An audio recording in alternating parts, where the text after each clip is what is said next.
యువ నాయకుడు రత్నాకర్ నా వదిలే గాని అరే ట్రైలర్ ఏంట్రా బాబు ఇట్లా గూజ్ బంప్స్ వచ్చేసింది అనుకున్నాను. సినిమాకి వెళ్తే లూజ్ మోషన్స్ వచ్చినాయి కాదు, యావరేజ్ బాగుంది, నాకు నచ్చింది. కానీ కొంచెం కన్ఫ్యూజ్ ఉందండి. ఓవరాల్ గా చెప్పాలి అంటే 50-50 నాకైతే నచ్చింది. కానీ కొంచెం కన్ఫ్యూజ్ ఉంది. ఏ సినిమాలోనే అంతే కదండి, హీరో చచ్చిపోయినా హీరోయిన్ ఏమన్నా అయినా కానీ బాధపడతాం, అట్లాగే దీంట్లో కూడా కొంచెం బాధపడ్డాం.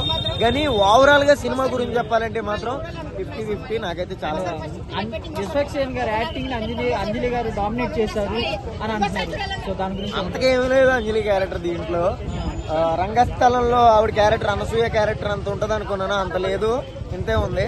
పర్లేదు, త్రూఅవుట్ చేసింది కానీ గొప్పగా ఏం చేయలేదు, బాగుంది.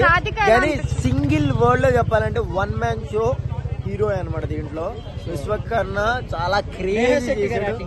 ఆవిడ క్యారెక్టర్ చెప్పాలంటే రాధిక అవుతుంది అనుకున్నాను, ఇంకా రాధిక చచ్చిపోద్ది అనమాట. అలాగే దీంట్లో అంతగా ఆవిడ పాపులేటింగ్ కూడా ఏమి ఉండదు అనమాట. అలా స్లోగా అలాగే వెళ్ళిపోద్ది అనమాట. ఒక పెళ్లి చేసుకున్న తర్వాత పిల్లం ఎలా ఉంటది, మూసుకుని కూర్చుంటది, అలాగే ఉంది దీంట్లో కూడా. నాకు ఫ్లేవర్ ఎట్లా అనిపించింది అంటే నేనే రాజు నేనే మంత్రి అన్న ఫ్లేవర్ కనిపించింది కొంచెం.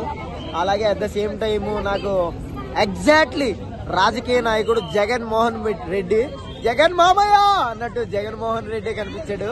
ఎందుకంటే ఆయన ఈ ఇసుక మాఫియాలు గట దొమ్మిలు గట్ట చేస్తాడు, కత్తిపోట్లు.